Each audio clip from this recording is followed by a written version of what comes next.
Hello student, today we are going to study class 12 political science chapter 8 which is environment and resources. I hope आप लोग सब साथ में notes बनाएंगे and let me tell you this chapter is completely dedicated to environment and natural resources and in this chapter you are going to study different countries opinion regarding environment and the different kind of destruction which is caused in environment and the reasons for that destruction. Okay so let's start. सबसे पहले आपका topic है environment and natural concerns in global politics. सबसे पहली बात ये एक geographical chapter है तो हम इसे पॉलिटिकल साइंस में क्यों पढ़ रहे हैं ये आपका पहला कंसर्न होना चाहिए, पहला क्वेश्चन होना चाहिए।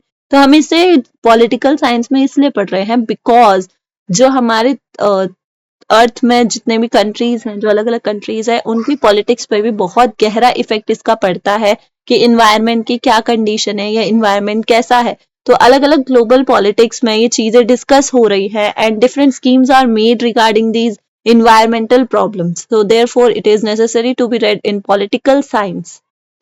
So start making notes. Environment and natural concerns in global politics. मतलब आज के टाइम पे अलग अलग देशों को किस चीज की चिंता है, किस चीज का कंसर्न है, specially in global politics. Okay so there are some special issues which are discussed in the different meetings such as first availability of cultivable land. First issue is availability of cultivable land. जैसा आपको पता है कि धीरे धीरे ना हमारी जो लैंड है वो खत्म हो रही है। क्यों खत्म हो रही है? स्पेशली जो कल्टीवेबल लैंड है जिसमें आप खेती कर सकते हो, जो फर्टाइल लैंड है वो खत्म हो रही है। अब इसके काफी सारे रीजंस हैं, क्योंकि हम लोग अपनी लैंड को अच्छे से यूज नहीं कर रहे हैं। We are using a lot of fertilizers और कई बार हम लोग जो फर्टाइल लैंड है वहां पे फैक्ट्रीज बना दे रहे हैं, वहीं कई कई बार हम लोग वहां पे घर बना दे रहे हैं। So there are plenty of reasons which are responsible for the declining of availability of cultivable land. Okay, so this is the first concern. और फर्टाइल लैंड हमारे लिए कितनी ज्यादा जरूरी है? अगर फर्टाइल लैंड नहीं होगी तो फसल नहीं होगी, क्रॉप्स नहीं होंगे, and if there are no crops then you can't eat anything. Okay, then you will be at loss of different kinds of foods. Okay, next, what drinking water. Drinking water is another concern. आप लोगों ने छोटी classes में पढ़ा होगा that our earth is consist of 70% water but there is only 2% drinking water and in that 1% is frozen and the only remaining 1% is used for drinking by whole earth. Just imagine that the whole countries, the whole population of this world is depending on that 1% of water. So therefore there are many regions which are not able to get drinking water, clean drinking water.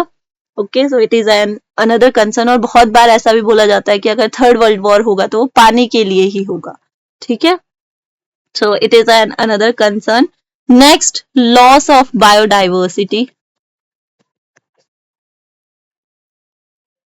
Human activities are very dangerous for the habitat areas of different animals। इसकी वजह से हमारी biodiversity भी बहुत ज्यादा खतरे में है। आपको पता ही है टाइम टू टाइम हम लोगों ने कितने सारे जंगलों को खत्म किया है, तो ये एक बहुत बड़ी प्रॉब्लम है, एक बहुत बड़ा खतरा है बायोडाइवर्सिटी के लिए। ओके,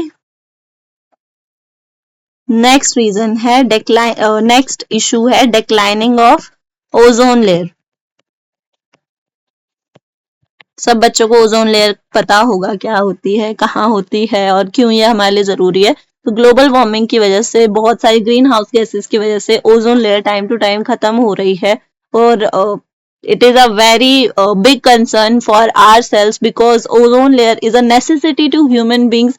बिकॉज अगर ओजोन लेयर नहीं होगी तो not India but the earth will not be capable to protect human kind और make it will make our earth a very bad habitat for humans. So therefore it is very important for us to protect ozone layer and make less pollution इस chapter से आपको ये सीख भी लेनी चाहिए कि हमें पॉल्यूशन कम से कम करना चाहिए, जितना आप कंट्रोल कर सकते हो उतना आप कंट्रोल करो, because pollution is responsible for many dangers. You can't count that how many dangers it can cause. There are many. Okay. So next is pollution, and pollution is just not caused by one thing. Okay, it is caused on a very big level, and it is harming many countries. अगर आपको पता हो कि pollution की वजह से अभी कुछ समय पहले ही एक कंट्री ऐसी बनी है जिसके सभी ग्लेशियर्स पिघल गए हैं, इतनी ज्यादा ग्लोबल वार्मिंग हो रही है कि एक कंट्री के सभी ग्लेशियर्स पिघल गए हैं. दिस इज योर होमवर्क कि comment down that country which has lost its all glaciers. So pollution is a very big problem. ठीक है, अब इन प्रॉब्लम्स को सॉल्व करने के लिए भी कुछ कदम उठाए गए हैं. जैसे एक अर्थ समिट हुआ था, अर्थ समिट, और इसको एक और नाम से जाना जाता है Rio summit. It is an important question. It is asked many times in your board exam, so please pay attention. Okay, तो रियो समिट हुआ था. ये रियो दी जेनरियो में कंडक्ट किया गया था. Rio de Janeiro is a capital of Brazil. नाम याद रखना, Rio de Janeiro, capital of Brazil. ये समिट हुआ था जून 1992 में.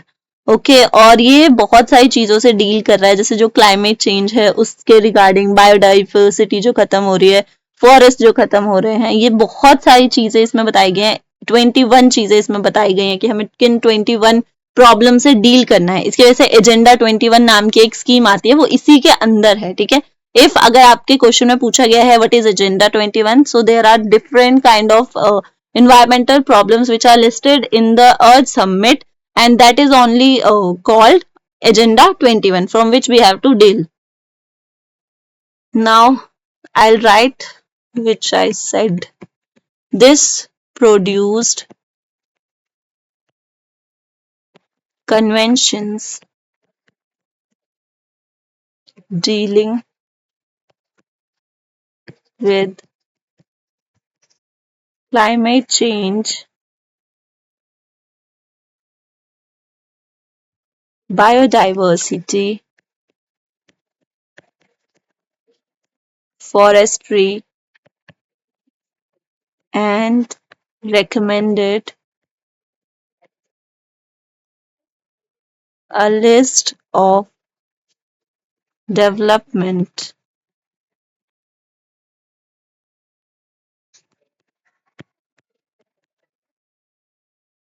practices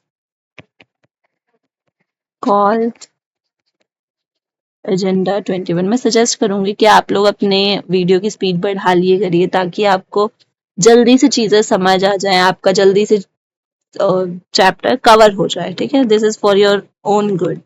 नेक्स्ट टॉपिक है the protection of global commons. It is also an important question through the eyes of your board exam. ठीक है, तो ग्लोबल कॉमन्स क्या होते हैं? सबसे पहले तो आपको ये जानना इंपॉर्टेंट है, तभी आप उनका प्रोटेक्शन जान सकते हो. What is global common? So global common एक ऐसी रिसोर्सेज हैं जो कि सभी लोग यूज करते हैं. ठीक है, इसको सभी कम्युनिटी यूज करती है, बट इसका मालिक कोई एक नहीं है. ठीक है, ये मतलब इनको सभी यूज कर सकते हैं, but it does not fall under any one country, any one individual और एनी वन सब्जेक्ट. ठीक है, सच एज ओशंस. ओशन किसी के कंट्रोल में नहीं है ना, या किसी का उस पर हक नहीं है. ठीक है, और स्पेस, स्पेस पे किसी का राइट नहीं है. अंटार्कटिका, उस पे किसी का राइट नहीं है. So these are the things which are called global commons. Commons are the resources shared by the community as a whole, not individually. Okay, it is used by whole, and it is shared by whole, and it does not have any individual owner. Okay, और कौन कौन से यहाँ पे आपके examples हो सकते हैं, जैसे अर्थ एटमॉस्फेयर, अर्थ के एटमॉस्फेयर में किसी का राज नहीं है, किसी एक की प्रॉपर्टी नहीं है वो, और Antarctica, ocean floor and outer space. और इन सभी चीजों को बचाने के लिए अभी रिसेंट में कुछ एग्रीमेंट्स हुए हैं, ठीक है, सच एज, ये आपको एग्रीमेंट्स याद करने हैं to make your answer more strong. Okay, Antarctic treaty 1959 में हुई थी टू प्रोटेक्ट इट। एक हुआ था the Montreal protocol,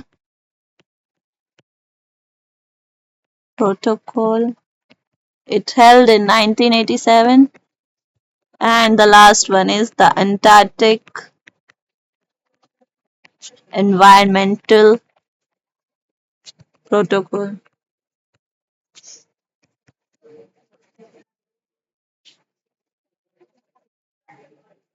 okay, I hope यहां तक आपको क्लियर होगा।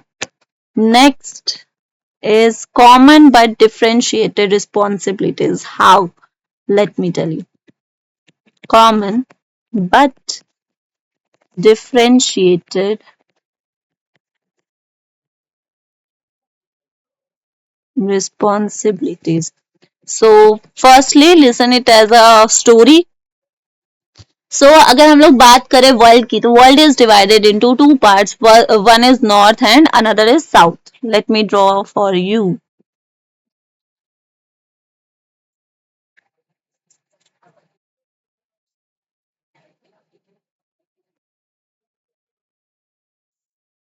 I'm trying to draw a world map. Okay. So it is a kind of world map. It is your North America, South America, Africa, Europe, Asia, Australia, and here it is your Antarctica. Okay. अगर मैं इसको दो parts में divide कर दूं, let me divide it in two parts. हमारा जो अर्थ है उसको टू पार्ट्स में डिवाइड किया गया है, north and south. North and south. And it is considered that north is a area which have mostly developed countries, and south is a area which consists of mostly undeveloped countries, okay, such as Africa, or and some portion of India is also considered as south. Most of the Asian area is considered as south. Okay, so ये बोला गया है आसान भाषा में समझिए. ये बोला जा, अच्छा आप पहले मुझे ये बताओ कि क्या ये जो पॉल्यूशन हो रहा है, ये जो ग्लोबल वार्मिंग हो रही है, क्या उसके लिए कोई सिर्फ एक देश या सिर्फ एक कॉन्टिनेंट जिम्मेदार है? मुझे कमेंट करके बताना. अभी वीडियो पॉज करो एंड कमेंट डाउन. नो. ठीक है, इसका आंसर है नो. कोई भी एक पर्टिकुलर देश या एक पर्टिकुलर कॉन्टिनेंट पॉल्यूशन के लिए जिम्मेदार नहीं है. बट सभी देश पॉल्यूशन कर रहे हैं. हाँ, बट हम लोग रेशियो का डिफरेंस कर सकते हैं ना, कि कुछ देश कम रेशियो में पॉल्यूशन कर रहे हैं, कुछ देश ज्यादा रेशियो में पॉल्यूशन कर रहे हैं. तो ऐसा बोला जाता है कि नॉर्थ जो है वो ऑलरेडी डेवलप्ड देश है. ठीक है, they are already developed countries, और अब इन्हें ज्यादा एक्सपेरिमेंट करने की जरूरत नहीं है. और अगर ज्यादा एक्सपेरिमेंट नहीं करेंगे तो इनको जरूरत ही नहीं, मतलब इनका जो पॉल्यूशन लेवल है वो कम हो जाएगा खुद ब खुद. बट साउथ में अभी डेवलपिंग कंट्रीज है, इंडिया है, ठीक है, हमें अलग अलग तरह के एक्सपेरिमेंट करने पड़ते हैं. एंड अगर एक्सपेरिमेंट हो रहे हैं तो जाहिर सी बात है कि हमें हमारा पोर्शन होगा कुछ पॉल्यूशन का. ठीक है, अगर आप एक्सपेरिमेंट करो, there will be blast and there will be different kind of explosion, so that will make higher ratio of pollution. तो यहाँ पे कहा जाता है कि नहीं, ये चीज नहीं होनी चाहिए. नॉर्दर्न कंट्रीज ये क्लेम करती हैं कि साउदर्न कंट्रीज जो हैं वो ज्यादा पॉल्यूशन फैलाती हैं और ये चीज नहीं होनी चाहिए, सभी को पॉल्यूशन कम कर देना चाहिए. बट क्या ये हमारे साथ भेदभाव नहीं होगा? Northern countries are developed countries, so they do not need to do any kind of experiment now. But we are developing, no, therefore we need to do experiments. और अगर हम लोग पॉल्यूशन का सोच के एक्सपेरिमेंट करना बंद कर देंगे तो हम तो डेवलप हो ही नहीं पाएंगे. फिर तो हमें हमेशा नॉर्दर्न कंट्रीज से दब के रहना पड़ेगा. We have to follow all the orders given by the northern countries. So it is unfair. Okay, तो यही चीज यहाँ पे बोली गई है, common but differentiated responsibilities, that we need to divide our responsibilities among us. But बाद में ये चीज जब इंडिया और बाकी देशों ने समझाई, तो इंडिया और जो बाकी देश हैं, जैसे चाइना है, China is also a developing country. Most of the time it is considered as developed country, but it is also in a developing phase. It is also going on with different kinds of experiments which causes a high level of pollution. Therefore it is also exempted by, from that treaty कि हमें हम सबको मतलब pollution बंद कर देना चाहिए या हम सबको experiments बंद कर देने चाहिए. So this is what you need to understand in it. I am not going to write it, but मैंने जो भी चीज बोली है, you should write it in your own language so that you can also remember it in your board exams or whenever you are writing a particular exam, because if I'll write then it will be my answer, but if you'll write you'll remember it to your complete life. Okay,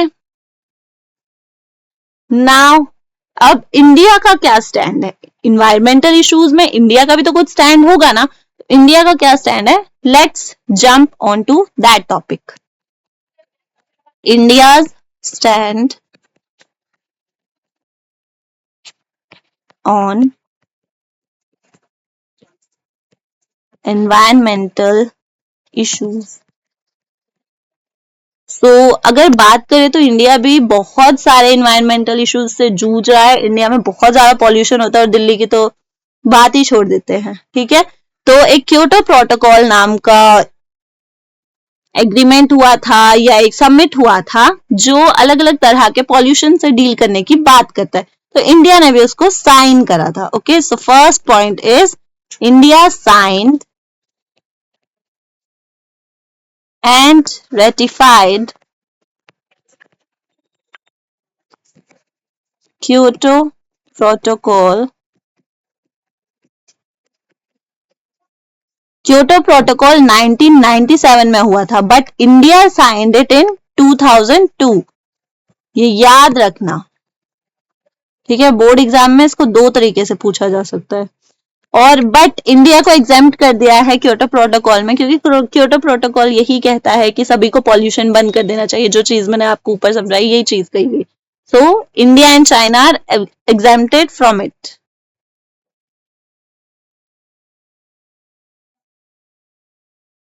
क्या आपको लगता है कि सही में India और China को exempt करके सही किया है, या they should also follow that rule that we are not allowed, that we should not be allowed to do any kind of experiment because it causes pollution?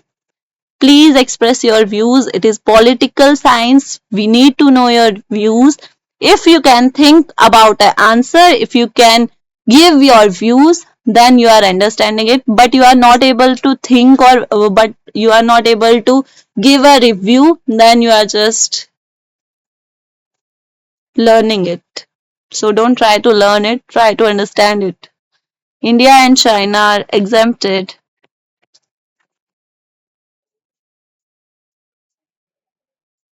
from the requirements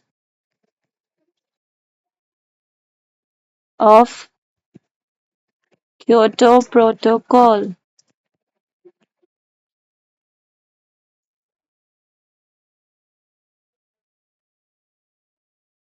अभी India ने जून 2005 में per capita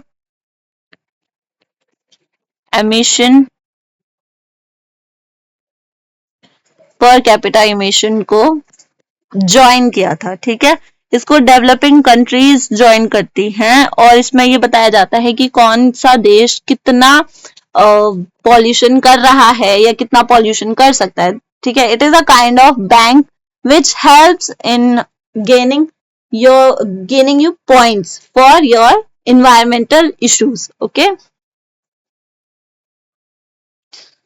so these are the steps taken by India. But India में काफी सारे environmental movements हुए हैं. ठीक है, या इंडिया में नहीं, बहुत सारे देशों में इन्वायरमेंटल मूवमेंट्स हुए हैं. So this is an important question. Environmental movements मतलब इन्वायरमेंट को बचाने के लिए क्या क्या मूवमेंट हुए थे. जैसे इंडिया में हुआ था ना चिपको आंदोलन, जब लोग पेड़ों से चिपक गए थे उसको बचाने के लिए ताकि वो काटा ना जाए। So that is. और नर्मदा बचाओ आंदोलन, जब नर्मदा नदी पे डैम बनाया जा रहा था तो उसकी वजह से काफी ज्यादा प्रॉब्लम हो रही थी, तो उसमें भी उसके लिए भी एक मूवमेंट हुआ था, दैट वाज कॉल्ड नर्मदा बचाओ आंदोलन। ओके। सो सिर्फ इंडिया में नहीं होते आए हैं, बहुत सारी जगह में हुआ। जैसे कुछ फॉरेस्ट मूवमेंट हुए थे मैक्सिको, चाइल, ब्राजील, मलेशिया में, ताकि फॉरेस्ट को बचाया जा सके। इंडिया में भी हुए थे, ठीक है। सो फॉरेस्ट मूवमेंट्स, ताकि फॉरेस्ट को बचाया जा सके। कौन कौन से देश में हुए थे? मैक्सिको,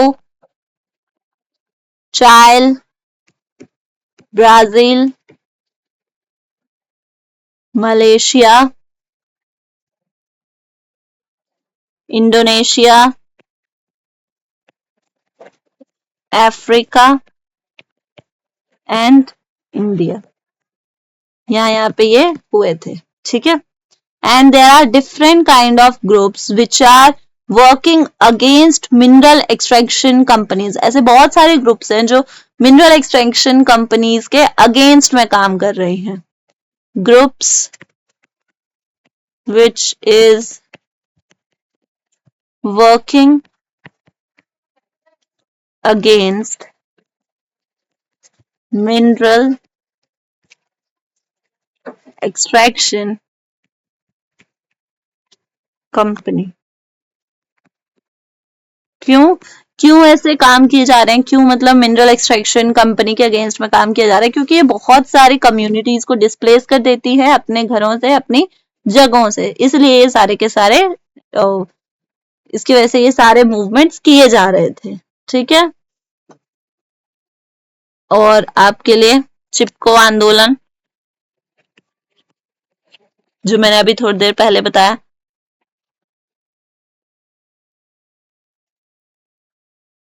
एंड नर्मदा बचाओ आंदोलन।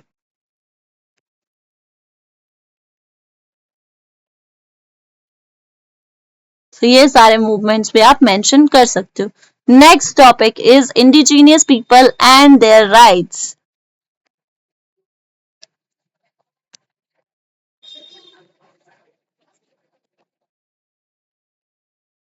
Indigenous people and their rights. Indigenous peoples are called tribes in our local language. So tribes are facing many problems from the very beginning, and at this point of time when we are harming the biodiversity or we are harming the forest, the indigenous people are also facing many problems. Okay. And indigenous population comprises the descendants of peoples who inhabited the present territory of country at the time as per the UN। So UN indigenous people की ये definition देती है कि ये उन्हीं के descendants हैं जिन्होंने अब हमारी कंट्री में बहुत पहले आके रहना शुरू किया था, और वो वैसे के वैसे ही रह रहे हैं आज भी जैसे वो पहले रहते थे। Okay, so this is a definition given by UNO। Indigenous population comprises the descendants of peoples who inhabited the present territory of a country at the time as per the UN। Okay, सो आज के time पे indigenous people किस किस चीज के लिए लड़ रहे हैं? सबसे पहले for equal rights. They are treated badly and they are treated misbehaviorally with misbehavior, so that is not good for them। Okay, they are fighting for their lands because for different reasons they are being displaced from their lands, Okay, so they are fighting for their lands, for language, so that they can use their language to speak or to promote. Okay, they are fighting for their different kinds of rights, equal rights के साथ साथ वो लोग बहुत सारे अलग अलग तरह के राइट्स के लिए, स्कीम्स के लिए लड़ते हैं कि हमें भी गवर्नमेंट से कुछ देना चाहिए, जैसे कि शेड्यूल ट्राइब है, so they fight for different kind of schemes.